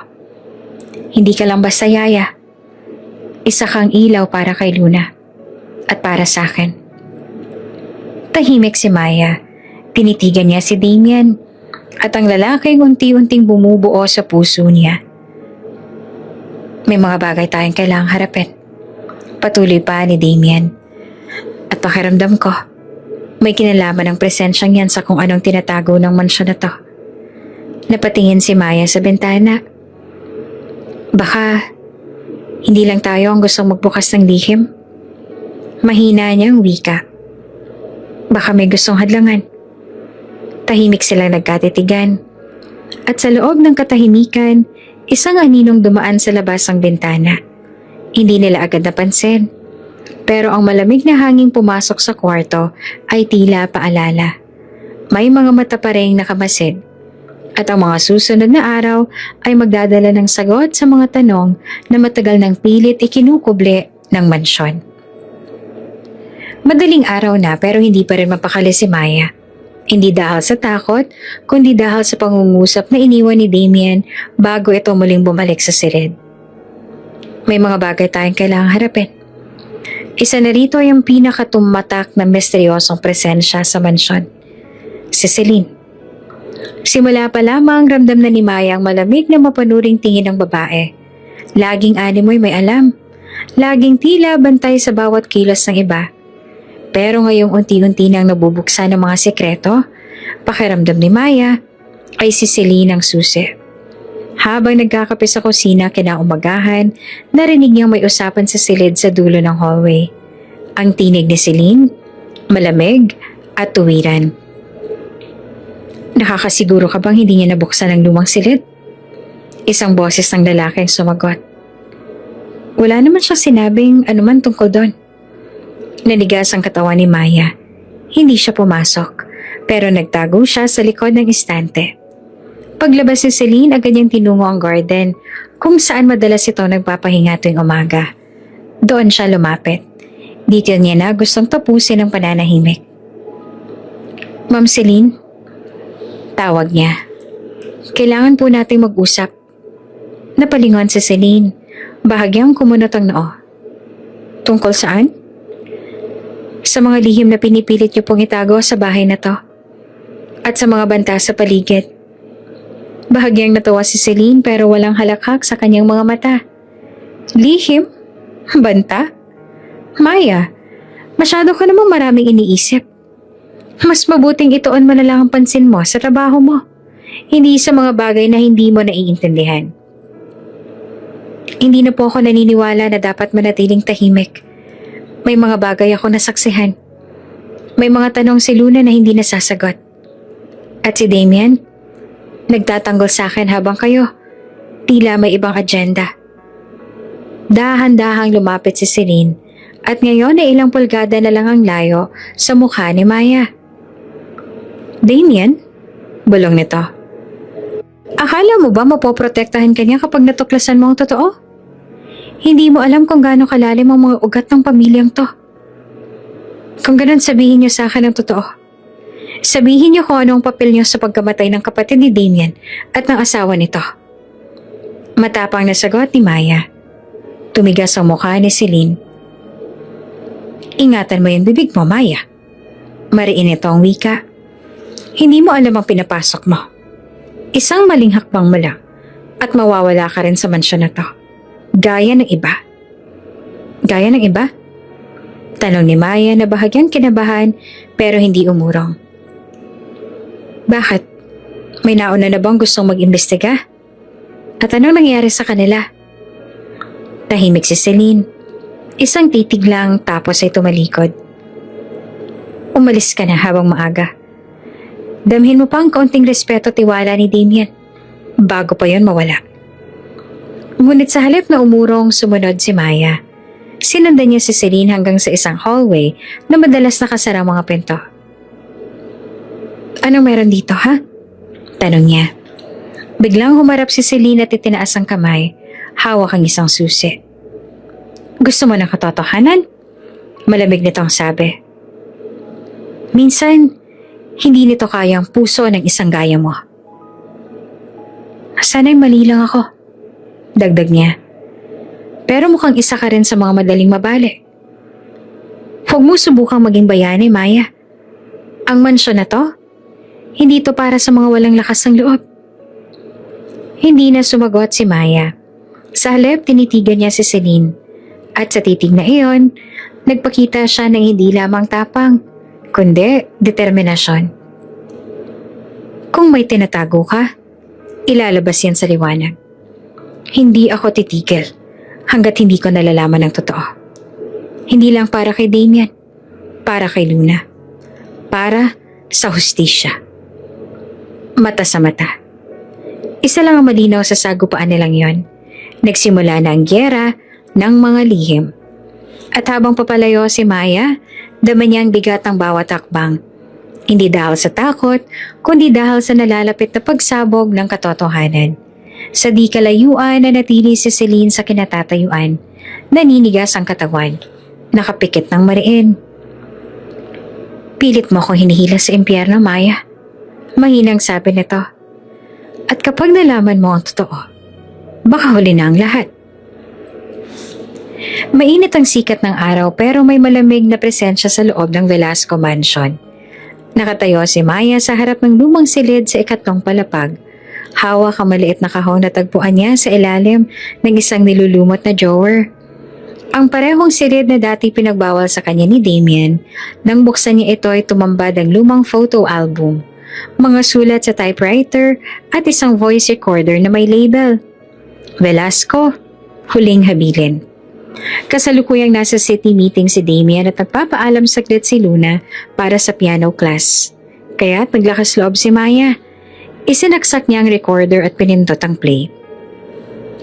Kung sino man ang nakikinig nito, oras na para ilantad ang totoo.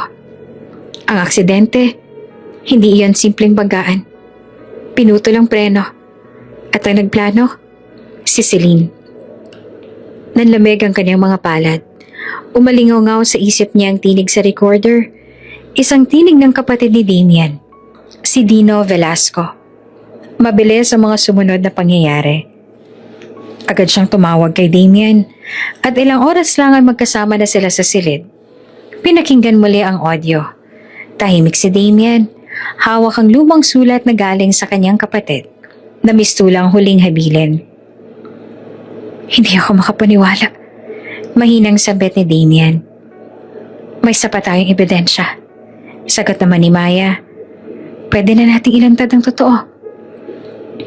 Kinabukasan, hinarap nila si Celine sa harap ni Luna, ng mga kasambahay at ng ilang abogado. Ipinatugtog ang voice recording. Nanigas si Celine. Nanginginig ang labi pero nananatiling matikas ang tindig. Ginawa ko lang kailangan gawin. Bulalas niya. Pinoprotektahan ko ang pamilya. Gusto nilang ipagbili ang negosyo. Ang legacy ng Velasco. Hindi ako papayag na masayang ang lahat dahil lang sa idealismo nila. Umiyak si Luna. Mahigpit na yakap ni Maya ang bata. Si Damien ay nananatiling nakatingin lang kay Celine. Hindi galit, kundi puno ng pagkadismaya. Alam mo bang sinira mo ang bata kong pamangkin? Mariing sabi ni Damien. Alam mong nawalan kami ng pamilya at pinanood mo kaming masaktan araw-araw. Tahimik si Celine bago tumingin kay Maya.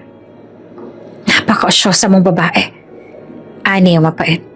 Kung hindi dahil sa'yo, tahimik pa rin sana ang lahat. Kung ang katahimikan ay nangangahulog ang walang hustisya, mas pipiliin kong gisingin ang lahat. Sagot ni Maya. Ipinasa na si Celine sa mga otoridad. Hindi naging madali, pero isang matagal ng tinik ang naalis. Lumipas ang mga linggo, unti-unting bumalik sa normal ang lahat. Si Luna mas masayahin na. Si Damien mas malaya na sa bigat ng nakaraan. Si Maya nananatili sa mansyon. Ngunit sa ibang kalagayan, isang hapon habang namimili ng bulaklak sa hardin, nilapitan siya ni Damien. Maya, aniya, may gusto sana akong sabihin. Tumigil sa pag-aayos si Maya tumingin sa kanya. Dati mahirap ako magtiwala mula nang mawala ang kapatid ko, ang asawa nito, at makulong sa mansyon na to. Akala ko wala nang halagang pagmamahal. Pero dumating ka. At sa bawat sandali, pinapaalala mong posible pa pala ulit ang magmahal. Napangiti si Maya, ngunit may luha sa kanyang mga mata. Damien, hindi na kita kayang ituring lang na yaya ni Luna. Ikaw na lang ang ilaw namin, Maya. Ikaw ang tahanan. At doon, sa gitna ng mga rosas at hasmin, naghalikan sila. Hindi ng matinding apoy kundi ng malalim na damdaming hinuhubog ng tiwala, sakripisyo at paghilom. Ngunit ang kwento ng pagmamahalan ay hindi laging tapos sa halik. Sapagkat ilang araw matapos ang kanilang pag-amin, isang hindi inaasahang pangyayari ang yumanig sa katahimikan. Habang kaswal na nakikipaglaro si Damien kay Luna sa veranda, bigla na lang itong natumba. Bumagsak ang hawak nitong chess piece. Agad na sumigaw si Luna at dali-daling dumating si Maya. Nanginginig habang tinatawag ang pangalan ni Damien. Damien? Damien, pakiusap, gising. Agad siyang isinugod sa ospital. Si Maya at si Luna ay halos hindi humiwalay sa kanya. Ilang oras ang lumipas, lumabas ang doktor. Seryoso ang mukha. Ang diagnosis, aggressive cancer. Late stage, mabilis ang pagkalat. Parang nahulog ang buong mundo kay Maya. Si Luna ay yakap-yakap niya. Umiiyak ng tahimik. Sa loob ng silid, gising si Damien.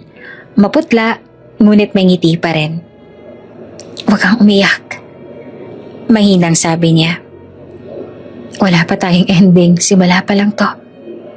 Ngunit sa kanilang mga mata, alam nilang ang simula ay pwedeng mauwi sa isang pagtatapos o sa mas matinding laban.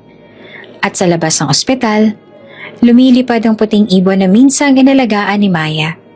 Malaya, payapa, at tila may dalang pangako ng pag-asa. Kung bago ka pa lang sa channel na ito, mga kwento ni Ate Jane, story mo, ikwento ko, huwag kalimutang pindutin ang notification bell at subscribe button.